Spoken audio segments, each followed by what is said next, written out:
Lalu dulu pernah ada 2 kali Malam Bulan Puisi, itu tahun 2004-2005, khusus penyair atau sastrawan di Sulawesi Tenggara. Assalamualaikum warahmatullahi wabarakatuh. Selamat datang di acara Didaktif, diskusi daring interaktif yang diadakan oleh Perpustakaan Supiati.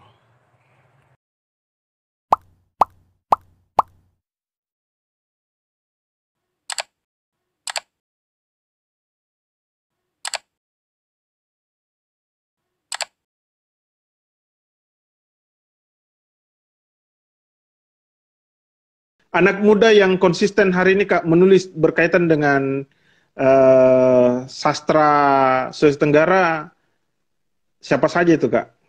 Atau memang semua Iya, penulis di sana tetap menggunakan lokalitasnya sebagai objek kajiannya mereka ataukah sudah ada yang keluar dari zona itu Kak?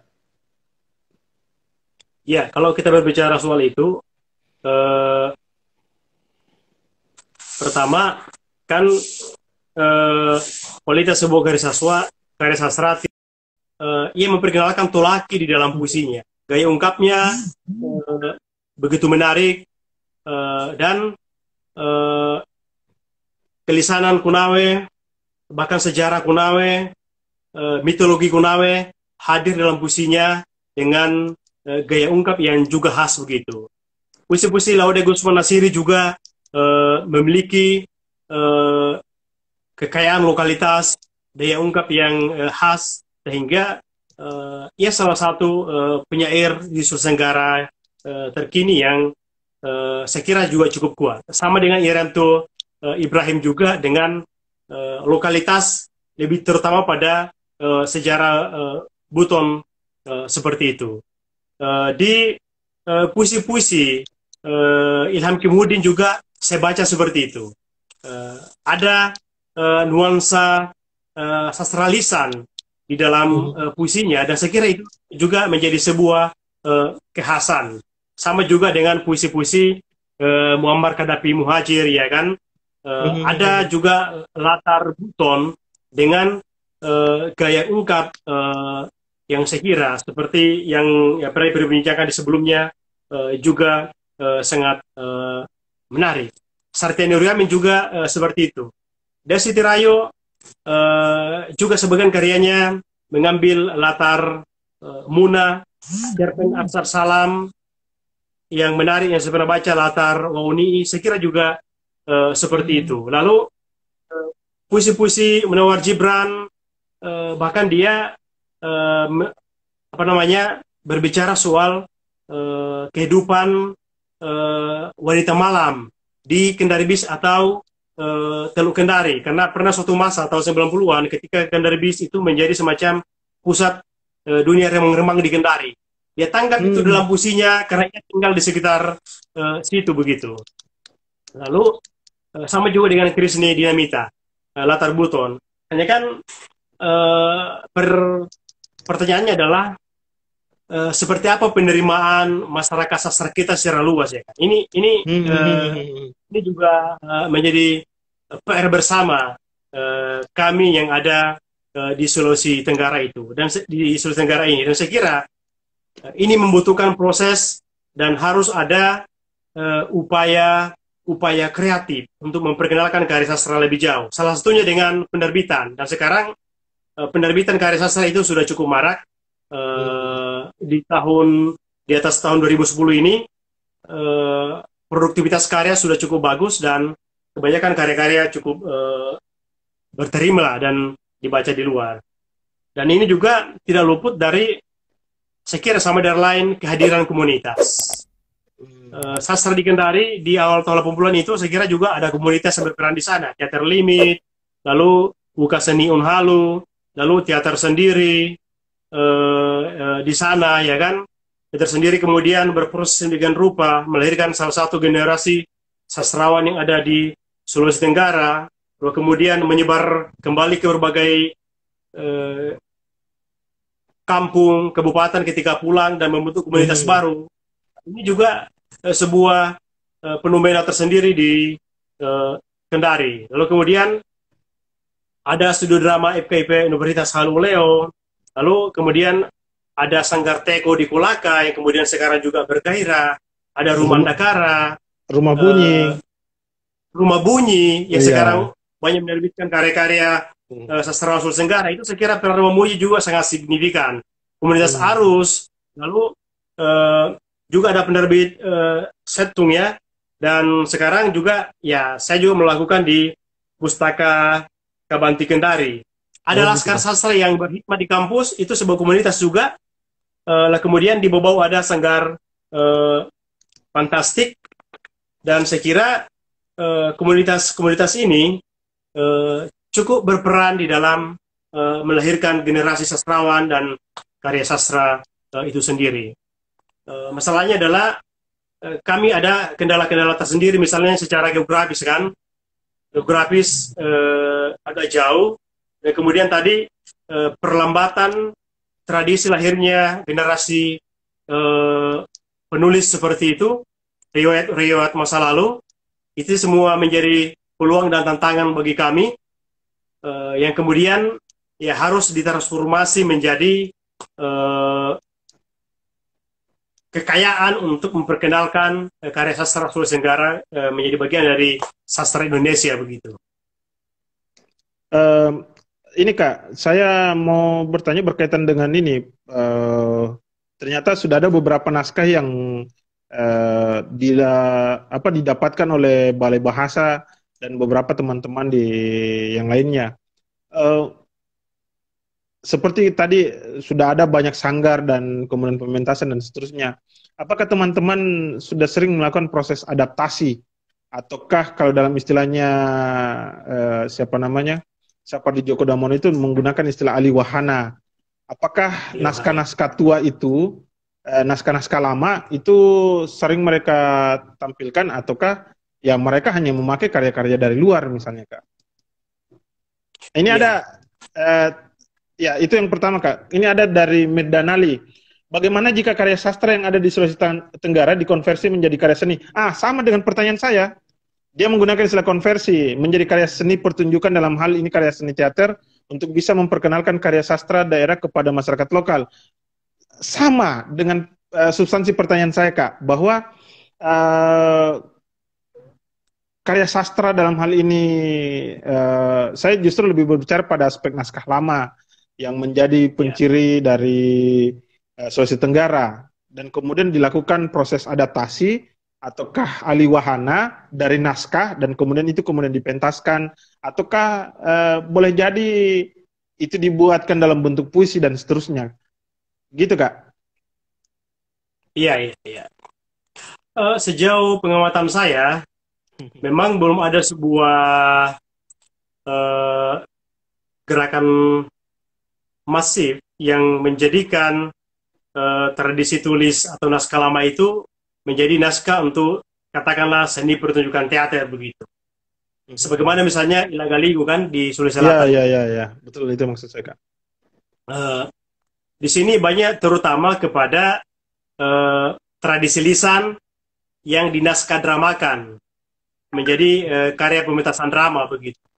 Karena ia lebih mudah diakses dibanding tadi naskah-naskah yang ditulis pada masa lalu itu, ya kan?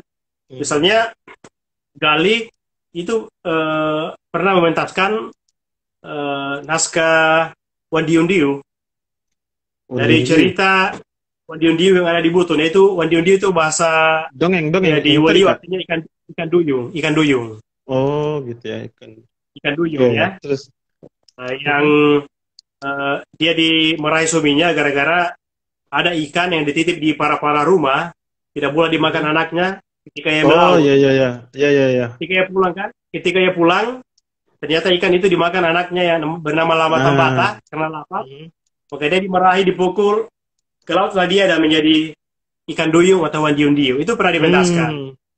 Di sini lebih mudah mementaskan tradisi lisan menjadi naskah drama atau naskah pertunjukan. Selain tentunya naskah yang ditulis oleh para sutradara itu sendiri, kurang lebih seperti itu.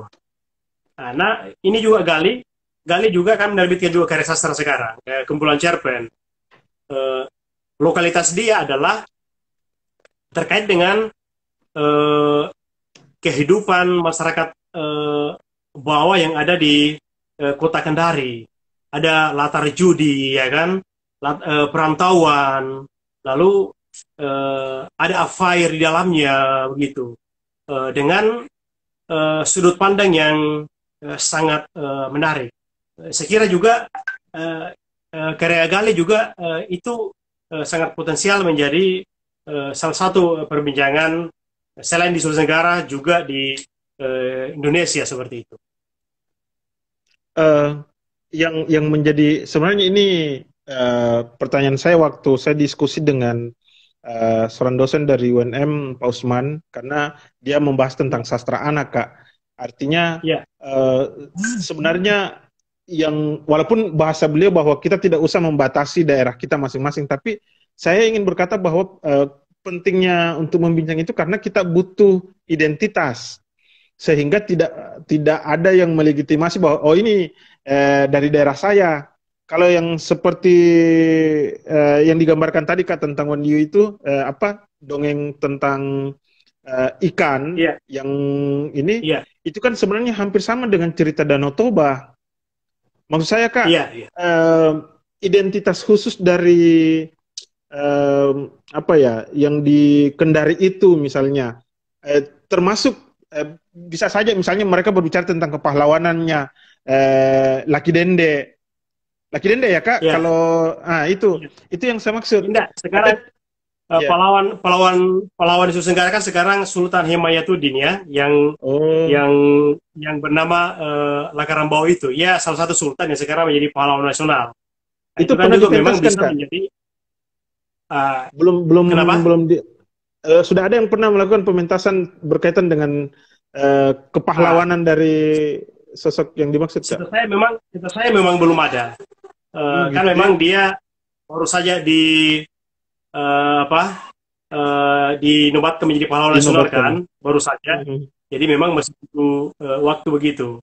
Ya, saya bilang tadi memang di Sulawesi Tenggara generasi sekarang ini memang lagi konsen menggali tradisi-tradisi lokalnya masing-masing, dan itu mengemuka di karya-karya sastra mereka. Misalnya yang saya sebut tadi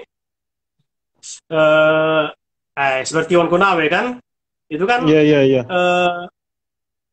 lahir mitos-mitos, dongeng-dongeng di Tolaki hadir dalam puisinya. Lalu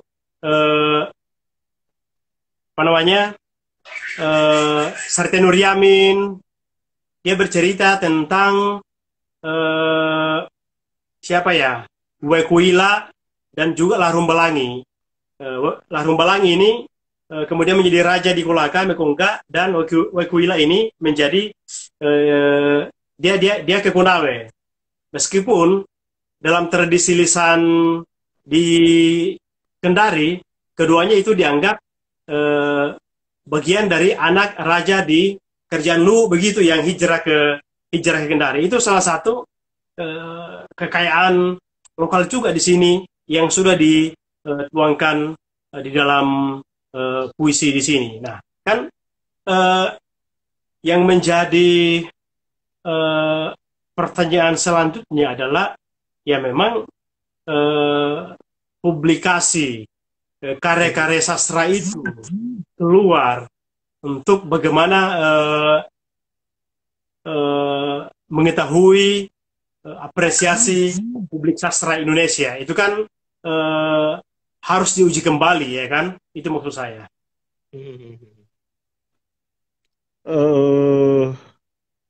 Artinya Kak, memang dalam konteks kesastraan Sulawesi Tenggara banyak anak muda hari ini menggalinya dan kemudian melakukan proses adaptasi atau kealiwahana seperti yang dibahasakan oleh Sapardi tadi. Kalau kesenian lainnya Kak, misalnya tarian, saya teringat hal yang tidak bisa kulupa kalau kita berbicara tentang Sulawesi Tenggara. Di setiap acara pasti ada yang namanya lulo. Saya agak menyinggung sedikit itu, Kak. Apakah ada juga anak muda hari ini yang mencoba menulis dengan mengorelasikannya dengan Lulo misalnya? Kan kalau ditelusuri sejarah Lulo itu apa konsep filosofisnya maksud saya itu kan luar biasa sekali, Kak, tentang bagaimana kebersamaan menyatu dalam tarian. Ya. Itu Saya kira ada ya. Kak. Setahu saya ada film Mululo di Kendari. Itu pernah ada film Mululo. Kan? Betul. Lalu kemudian Lulu juga itu hadir di dalam puisi teman-teman penulis yang berasal dari Tulaki. Ya seperti tadi Iwan Kunawe dan juga Sartien Nuriamin, ya kan? Itu hadir di dalam karya-karya mereka begitu. Dan saya kira itu menjadi kekuatan dari kekuatan tersendiri atas puisi-puisi mereka karena memang belum ada yang mengucapkan itu dalam karya sastra Indonesia yang lain karena memang teman-teman di sinilah yang paling memungkinkan untuk memperkenalkan kekayaan masing-masing etnis itu di dalam karya-karya mereka seperti itu. Iya. Sebenarnya juga Kak hal yang menarik dan itu yang dimiliki oleh Sulawesi Tenggara. Apa namanya di daerah Bau-Bau itu, Kak. Saya kan pernah juga ke Bau-Bau dan itu dipanggil sama teman. Ternyata keraton ya. Apakah namanya? Ya, itu kan paling terpanjang di dunia itu kayaknya. Di dunia Kak ya? Iya. Maksud saya kita butuh untuk menjelaskan kepada halayak ramai bahwa di Bau-Bau itu daerah yang sungguh luar biasa. Saya kewalahan Kak kalau untuk mau berjalan di sana. Begitu panjangnya itu tempat dan di situ banyak makam dari para benteng Kak ya, benteng terpanjang di dunia kita sebut benteng. Iya. Maksud saya saya tidak menelusuri lebih mendalam tentang kesusastraan di Bau-Bau Kak, tapi ternyata memang seperti yang kita cerita tadi, khusus orang Bau-Bau memang ada kisah tersendiri dengan Arupalaka misalnya. Itu tentang sejarah yang itulah yang kemudian kita cerita tadi pertarungan antara Buton dengan Goa misalnya, yang mana memang tidak bisa dimungkiri bahwa sejauh apa kerja. Oh ini ada pertanyaannya Mas Timur Budi Raja. Tidak apa-apa Kak Di, kita ini menyinggung soal komunitas. Sejauh apa kerja-kerja komunitas beserta perannya dalam hal membesarkan pengetahuan dan kiprah personalnya Mas Gani? Nah gitu Kak. Jadi kerja-kerja komunitas ini. Karena kita toseng, walaupun agak keluar dari Kak toh, tapi setidaknya bahwa tadi kita sudah berbicara tentang apa namanya sastra hari ini, gitu kan? Artinya kita akan membaca sastra ke depan dan pasti yang membesarkan kesastraan itu tidak lain dan tidak bukan apa namanya itu karena kerja-kerja komunitas, tidak bisa dimungkiri itu. Iya benar. Mungkin bisa Kak. Ya. Betul. Itu terima kasih Mas Timur Budi Raja. Salam dari Kendari. Iya. Bangkalan ini memang. Iya Kak. Kita pernah ketemu di sastra Kepulauan Makassar. Iya. Memang sastra di Kendari tak bisa dilepaskan dari peran komunitas begitu. Seperti yang saya bahas tadi kan di periode 80-an itu ada teater limit, ya kan? Kemudian ada juga Ukaseniun Halu. Lalu kemudian ada teater sendiri. Nah, salah satu komunitas sastra yang cukup berperan di Sulawesi Tenggara adalah teater sendiri yang dipimpin oleh Ahmad Zain. Ya, saya juga ada di situ, ya kan? Yanto Ibrahim juga ada di situ. Iwan Kunawe ada di situ. Gali ada di situ. Sendriakti ada di situ. Mardiman ada di situ. Dan kerja-kerja yang kami lakukan saat itu adalah selain menulis tentunya di bawah bimbingan Ahmad Zain selaku pembinanya, kami kemudian mengirim karya selain di media di Kendari juga ke media-media lain, misalnya di Jakarta. sehingga eh, ada yang dimuat di Horizon, ada yang dimuat di Republika, ada yang dimuat di Makassar, Pikiran Rakyat, Pedoman Rakyat, dan Fajar ada. Lalu kemudian di Kedaulatan Rakyat misalnya karya-karya seperti itu. Di Majalah Gong karya-karya kami itu dipublikasikan di sana karena kesadaran bahwa apa yang kita tulis harus juga diuji oleh pembaca, harus dibaca oleh pembaca yang lebih luas begitu. Nah, kemudian di eh, kesini lagi di era 2005 ke atas itu komunitas menjadi begitu banyak.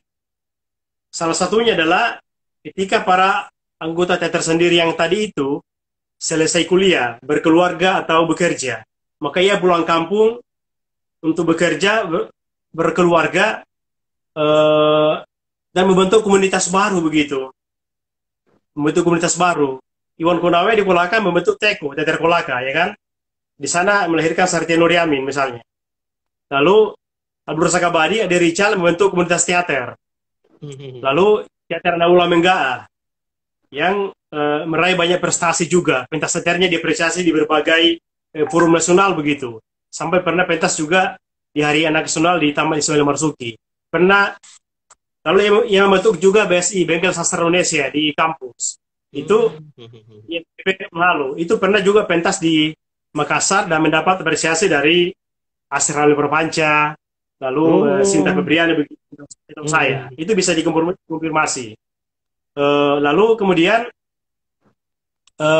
Iratul Ibrahim kemudian membentuk komunitas Arus, ya kan? Di situ lahir lagi generasi penulis. Lalu kemudian saya misalnya juga membentuk Pustaka Kebanti Kendari yang di kota Kendari. Komunitas lain juga begitu, komunitas Andakara, Gusman, Iman, Desi Terayo di sana, Naskah Sastra di kampus, ada Raub Alimin, ada Salim di sana, Rumah Bunyi sekarang, ya kan, penerbit sekaligus komunitas juga memperkenalkan penulis muda begitu, Rumah Bunyi di Kendari. Dalam Melonda Institut milik Iratul Ibrahim yang baru muncul sekarang. Dan menurut saya komunitas-komunitas itu punya tanggung jawab masing-masing untuk memperkenalkan, katakanlah, penulis-penulis di komunitasnya begitu.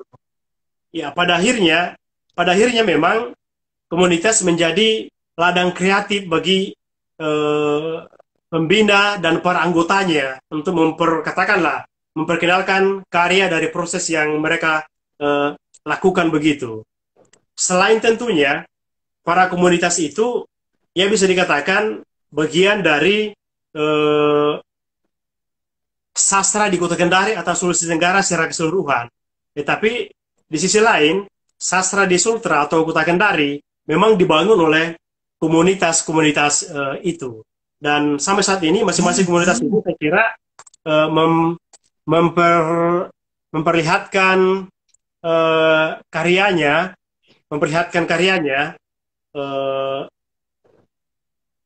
dengan sentuhan komunitas yang seperti yang saya bahasakan tadi. Dan saya kira kehadiran pengamat juga cukup signifikan.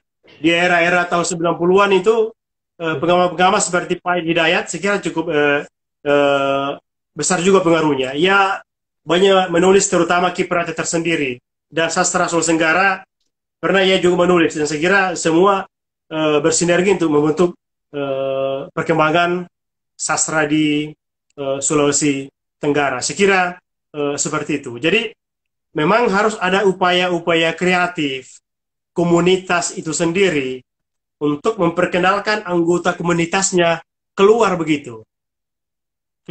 Karena kan pertaruhannya adalah apa yang dilakukan dalam komunitas itu, ya toh? Ya sampai komunitas itu hanya tempat kumpul, tidak berkarya begitu. Kan sekarang banyak komunitas literasi yang muncul, ya kan? Tanpa kita tahu persis apa produk kreatif dari perkumpulan mereka. Nah, menurut saya komunitas hari ini, komunitas literasi kah atau komunitas sastra kah, harus memperlihatkan hasil kreatif dari proses yang mereka lakukan di komunitas mereka masing-masing. Yang sepertinya sekarang lagi bergairah di Kendari. Selain ada Andakara, Rumah Bunyi, Lama Londa, lalu kemudian juga ada Pustaka Kabanti, di Kolaka ada Teater Kolaka, di Bobau ada Sanggar Fantastik, di Muna ada komunitas teater Muna, di Wakatobi tadi ya saya harus menyebut Pak Sumiman Udo juga kan, yang menerbitkan novel di bawah Bayang-Bayang Ode. Itu latar butonnya khas sekali begitu. Dia menggugat Ode dalam buton. Menurut dia harusnya Ode itu bukan karena faktor keturunan, tetapi faktor prestasi atau sumbangsi intelektual bagi buton begitu. Ada Imalawari juga di buton. Lalu saya kira mereka lahir dari peran-peran komunitas. Hanya kan sekarang pertanyaannya adalah seberapa disadari oleh para pengelola komunitas itu untuk membentuk tradisi menulis di komunitasnya, lalu memperkenalkan karya-karya anggotanya ke publik sastra Indonesia. Saya kira itu tantangannya. Iya. Sip Kak. Ini sebenarnya melakukan kecurangan ini Kak, Mas Timur Budi Raja.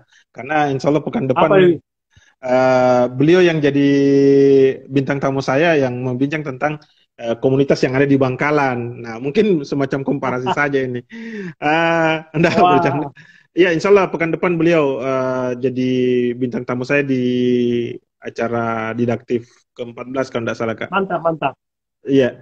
Dan sekadar info juga, saya mengenal Timur Budi Raja dan juga Sefdin Gani dari sosok bernama Aslan Abidin.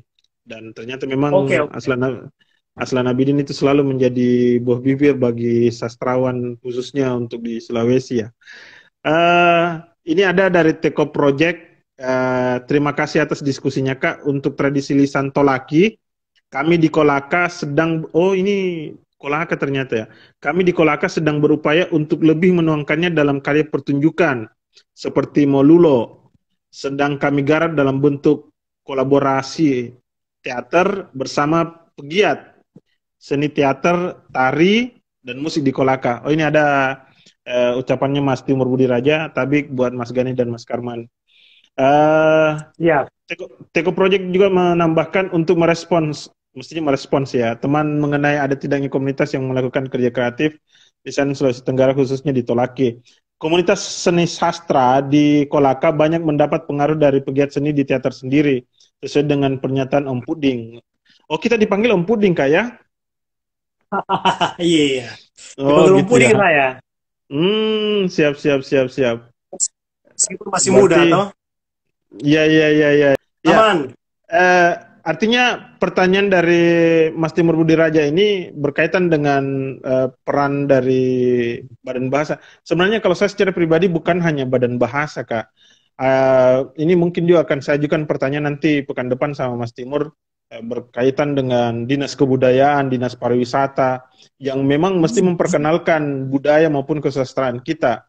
Pertanyaan sederhananya itu, Kak, bagaimana andil mereka secara keseluruhan gitu. Ya kalau Mas Timur Budi Raja spesifik pada Badan Bahasa dan melihat dengan setelah generasi Deasi Tirayo dan juga misalnya termasuk kita setelah itu kesiapannya itu bagaimana kira-kira Kak? Ada enggak istilahnya penerus gitu? Tidak hanya Badan Bahasa yang konsen di kebahasan dan kesastraan itu. Apakah kemudian teman-teman yang lain sudah dipersiapkan untuk terus menghidupkan budaya dan kesusastraan kita? Silakan Kak. Oke, terima kasih Mas Timur. Ya tadi kesartian tadi pertama, ya memang di Kolaka juga ada Rumah Seni Watuliandu ya, itu dikelola oleh Ridwan Mataju, salah seorang penyair Kolaka juga yang mengawali kiprah kepenyairannya di Makassar, dan bahkan ia pernah mewakili Sulsel, pertemuan penyair Nusantara di Riau kalau tidak salah. Sekarang dia menjadi sastrawan Sulawesi Tenggara. Nah, terkait tadi, memang kantor bahasa di Sulawesi Tenggara sejak awal kemunculannya dipimpin oleh Ibu Dat Murnia, memang punya kepedulian terhadap eh, perkembangan sastra di Nusantara, termasuk juga teater begitu. Eh, Ibu Dat Murnia menerbitkan antologi puisi Kendari, ada beberapa penyair di situ. Ada Munawar Gibran, ada Ahid Hidayat, ada Sendriakti kalau tidak salah di situ. Lalu kemudian menerbitkan antologi puisi pelajar dan termasuk menerbitkan antologi naskah drama. Lalu setelah era Dat Murnia selesai, masuk kepemimpinan Pak Harudin juga ada kemas sastra, ada berbagai macam pelatihan penulisan karya sastra begitu ya kan. Lalu ada pertemuan dengan sastrawan dan ada penghargaan sastra di era Pak Harudin itu.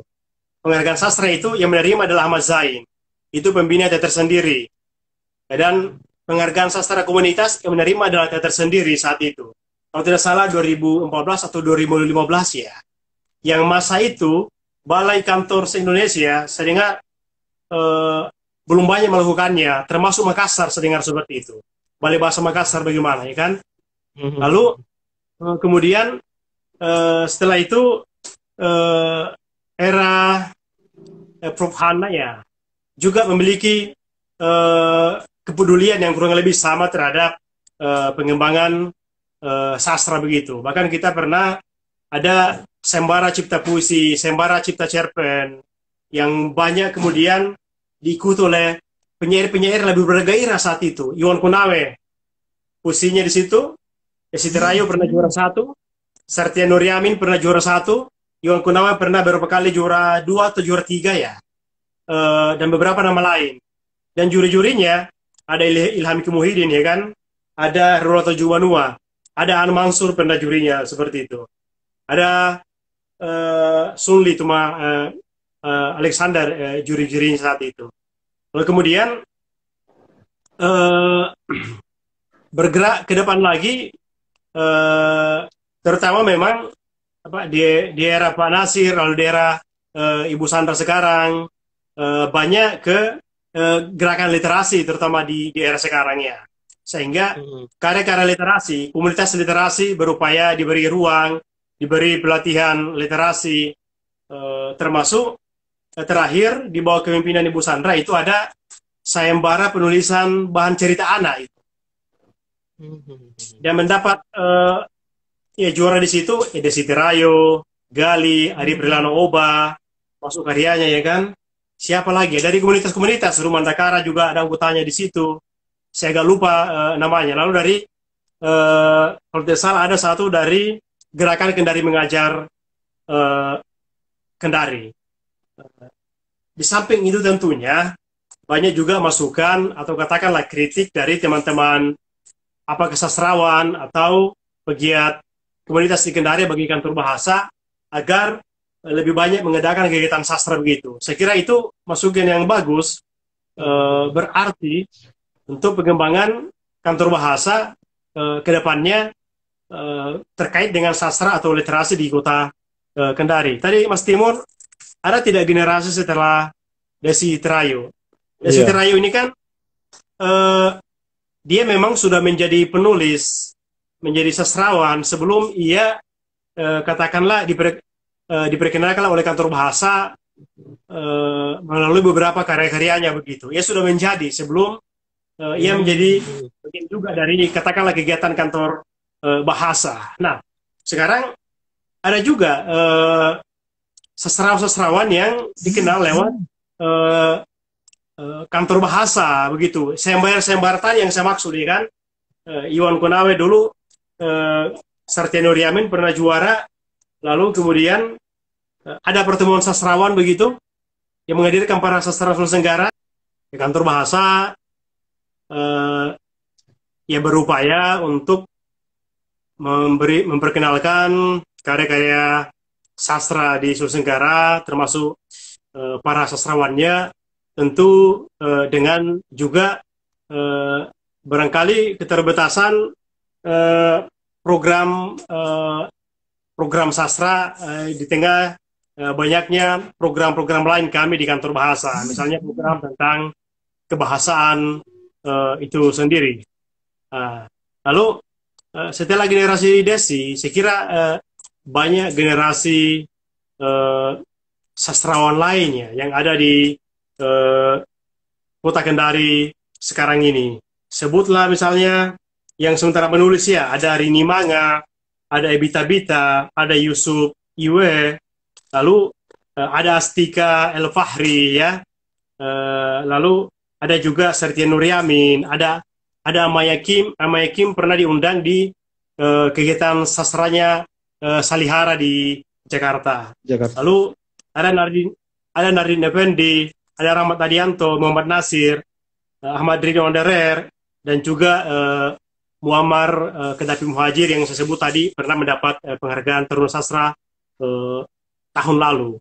Dan saya kira sastrawan Sulawesi Tenggara juga di generasi Desi kan, saya kan lebih duluan dibanding Desi ya, katakanlah begitu ya. Saya segenerasi dengan Irianto Ibrahim, ada Richard, lalu kemudian Sandriakti, Ilham Kimuhidin.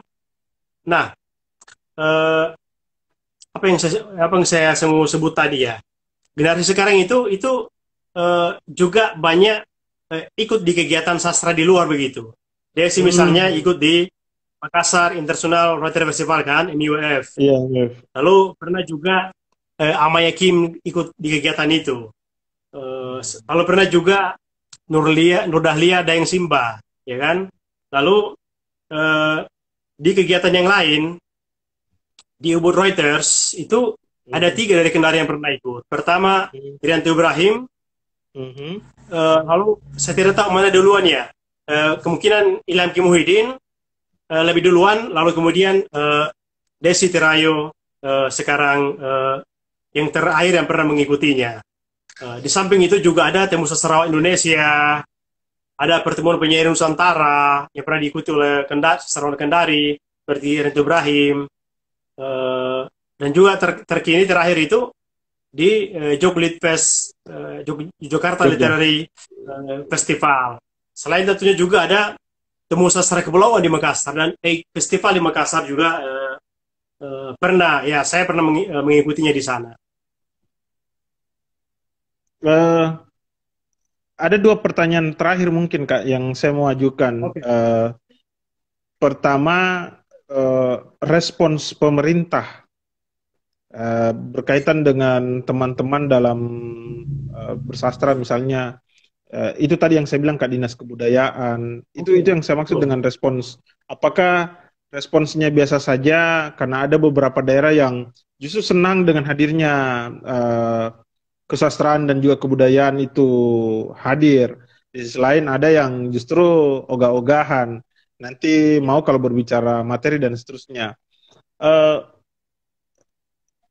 Kemudian yang kedua, saya mau bertanya Kak, kalau untuk konsep kegiatan kesastraan, apakah ada seperti kegiatan misalnya di Makassar tadi yang kita sebut ada MIWF, di Jogja ada Jogja dan seterusnya. Kalau di Bangkalan itu kemarin digagas oleh Kanda Timur Budi Raja, itu dia menggunakan istilah BLF, Bangkalan Literary Festival. Nah, itu yang saya mau tahu Kak. Apakah ada, kalaupun ada, kira-kira namanya apa Kak? Supaya teman-teman bisa menjadikan itu sebagai, saya sebagai orang yang tidak terlalu mengikuti kondisi di Kendari bisa mengetahui. Silakan Kak. Oke. Baik, pertanyaan pertama tadi soal bagaimana tanggapan pemerintah ya? Iya, respons. Kalau Taman Budaya memang dalam sejarahnya dia agak lebih memiliki kepedulian dibanding misalnya Dinas Pendidikan dan Kebudayaan atau Dinas Pariwisata begitu. Terutama memang karena Taman Budaya kalau tersendiri memang dulu bersekretariat di sana, dan juga memang sering ada pertunjukan tari di sana di Taman Budaya, ya kan, meskipun juga tidak semasif dengan taman budaya lain. Akhir-akhir ini memang eh, hampir tidak ada kegiatan sastra begitu. Dan dalam sejarahnya, yang kebanyakan kegiatan budaya memang tari, musik, eh, selain teater, kalau sastra, katakanlah pertemu sastrawan itu, seingat saya, untuk yang tamu budaya mengadakan secara kelembagaan, eh, apa ya, kayaknya hampir tidak ada begitu. Apalagi kalau dinas pariwisata dan juga dinas pendidikan dan kebudayaan selama ini kurang perhatian terhadap sastra seperti itu. Hampir tidak ada lah terhadap kegiatan sastra, kecuali memang lomba-lomba itu ya, dalam rangka FSL 2N, Festival Sastra, Festival Seni Siswa, kayak begitu. Nasional begitu. FSL 2N itu memang sering, tapi itu kan dalam rangka. Tapi kalau kegiatan khusus, ada program khusus dalam rangka pengembangan kegiatan sastra, dunia kepenyairan, memang hampir tidak ada seperti itu. Padahal kan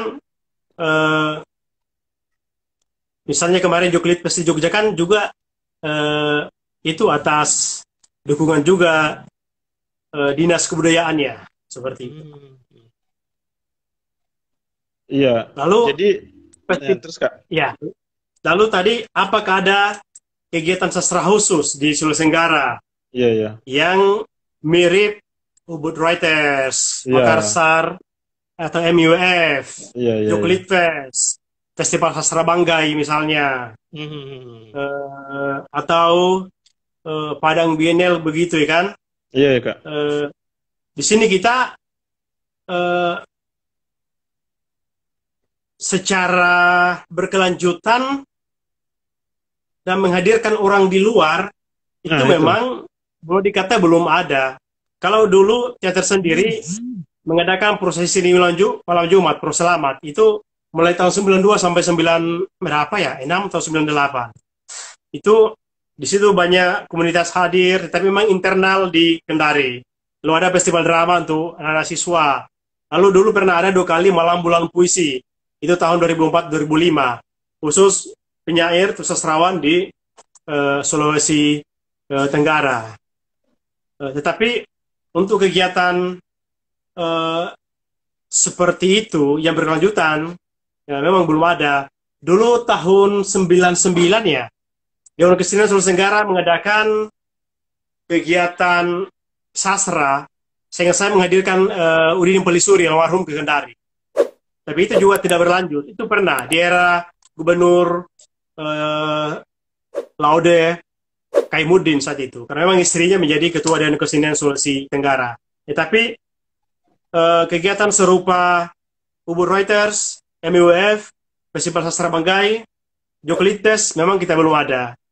Saya juga ini sih, beberapa kali kita mau gagas dengan teman-teman, hanya belum terrealisasi. Saya ketemu teman-teman di Jakarta mengatakan, loh kok Banggai bisa mengadakan Festival Sastra Banggai, padahal lebih awal sastra di Kendari tumbuh di Banggai begitu. Itu juga tantangan juga untuk Kendari. Bagus Kak kalau nantinya kita diskusi dengan siapa Kak Mas Timur Budi Raja. Kemarin itu dia hanya bermodal beberapa teman-teman itu mengadakan kegiatan BLF. Sekiranya Anda ini bisa dilanjutkan itu. Ada kegiatan yang sampai menghadirkan Kak Aslan sebagai semacam pembicara kunci kemarin itu.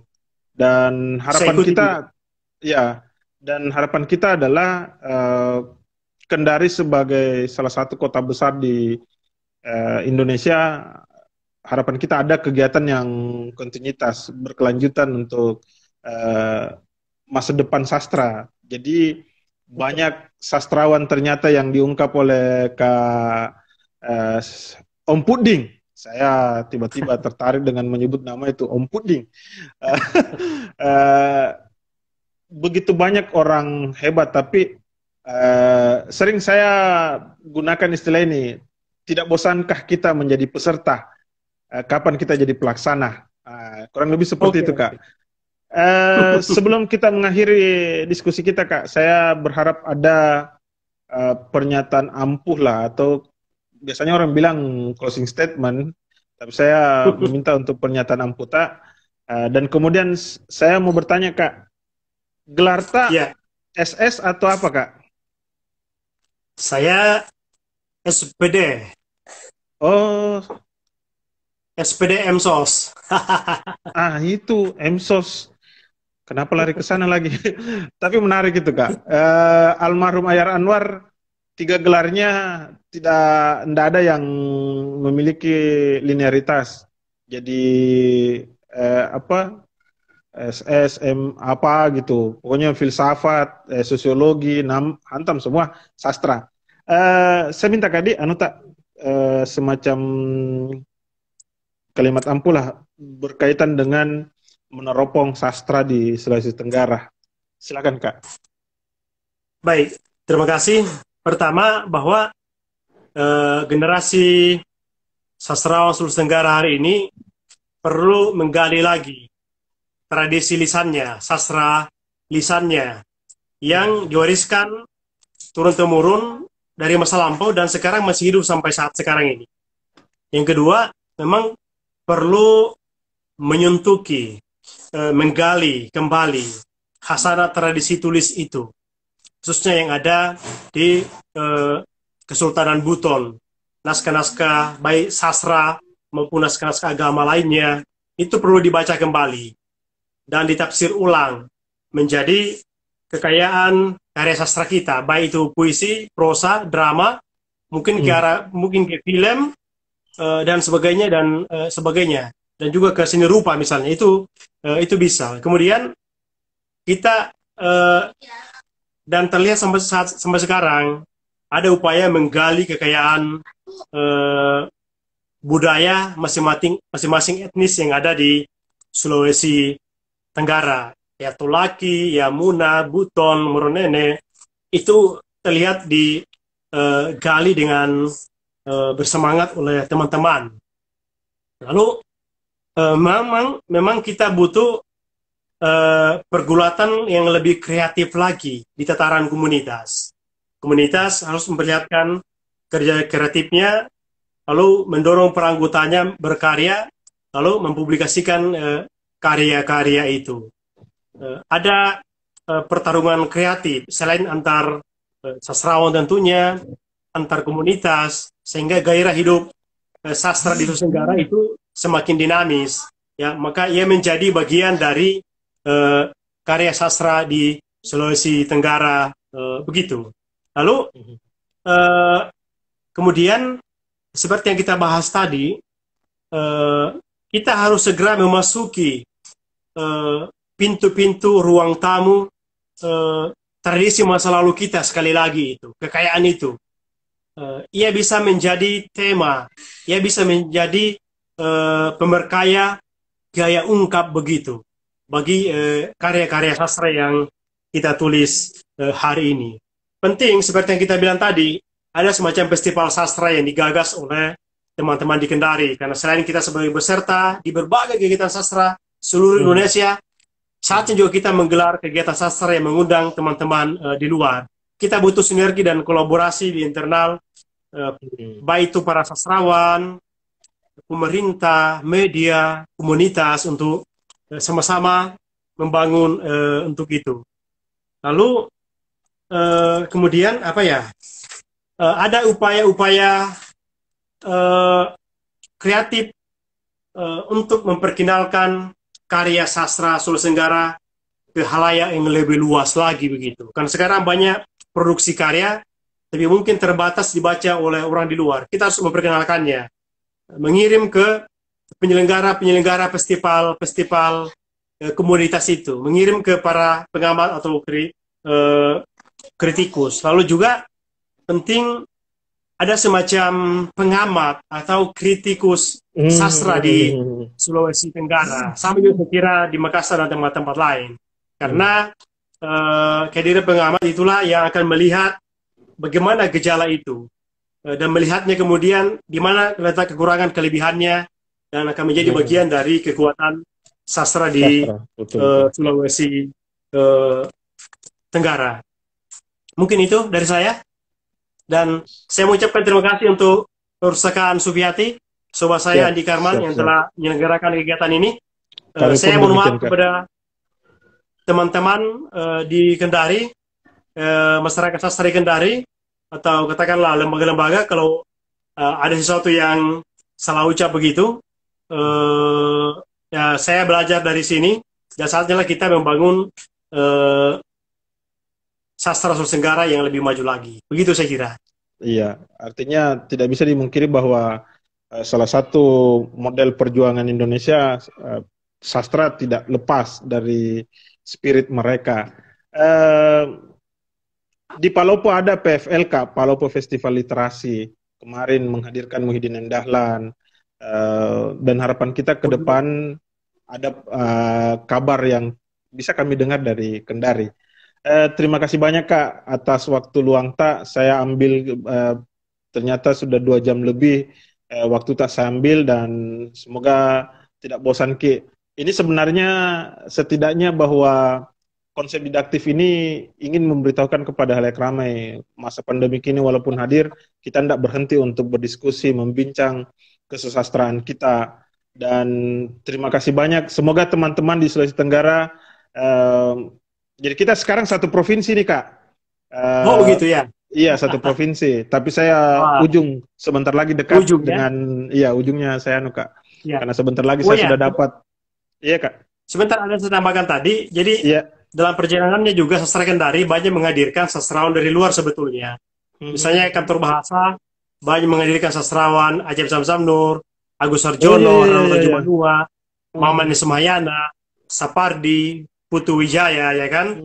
Lalu terbaru teman-teman kampus mendatangkan ke Aswan Abidin, Alhamdulillah. dan itu juga kita undang di Pusaka Banti diskusi malam harinya. Lalu saya juga datang Faisal Odang, saya kira. Lalu ya Setiadi datang, dan saat itu di Lamalonda Institute. Lalu sebelum-sebelumnya Teter sendiri pernah mendatangkan, pernah dihadiri kegiatannya oleh misalnya Cecep Konsul Hari, Ajab Zamzam Nur, Freddy Arsi, yang datang untuk kegiatan sastrawan berbicara, siswa bertanya begitu. Lalu Rumah Dakara pernah juga mendatangkan Yoseri Salmanua. Ya saya kira mungkin masih banyak lagi ya yang saya tidak ketahui, tetapi mungkin perlu kita lebih berkuat lagi dengan mengadakan kegiatan sendiri yang terencana dan menghadirkan itu semua di Kendari. Luar biasa. Dan pastinya harapan kita adalah terus lokalitas itu digali dan kemudian mengerelasikannya dengan sudut pandang dari luar dan seterusnya. Terima kasih banyak Kak Safiuddin Gani, dan sungguh luar biasa diskusi kita hari ini, walaupun sempat saya sudah tutup tadi, tapi ternyata spirit untuk menjelaskan kepada teman-teman sungguh luar biasa. Dari sudut manapun daerah kita, ayo kita bangkitkan sastra Indonesia. Saya mohon maaf yang sebesar-besarnya kepada keluarga besar Kabanti, Pustaka Kabanti Kak ya, Pustaka Kabanti. Kalau misalnya dalam diskusi hari ini ada yang kurang dan sebagainya, mohon maaf kami tidak menyajikan minuman dan makanan seperti diskusi-diskusi lainnya, karena ini masing-masing di rumah aja. Kalau hashtagnya kemarin itu di rumah aja. Setidaknya bahwa saya orang yang pernah hidup di daerah Sulawesi Tenggara, yang pastinya bahwa saya banyak dulu mengenal. Saya tiba-tiba teringat tadi Kak dengan nama Laude Kaimuddin. Jadi itu gubernur saya waktu itu Kak. Saya di kelas 5, kelas 6 ya. Jadi dulu itu masih harga harga Rp100 dari Wowotobi ke Unaha. Yang paling sakit itu kalau itu pas hari pasar Unaha, karena saya akan terlambat pergi ke sekolah kalau saya naik mobil PT-PT itu Kak. Saya juga hidup di bendungan Wowotobi yang ada di Unaha sana kan Kak. Nah, benar. Di situ banyak ikan kandea. Nah, ikan kandea itu Kak di sana dulu. Entah kalau sekarang.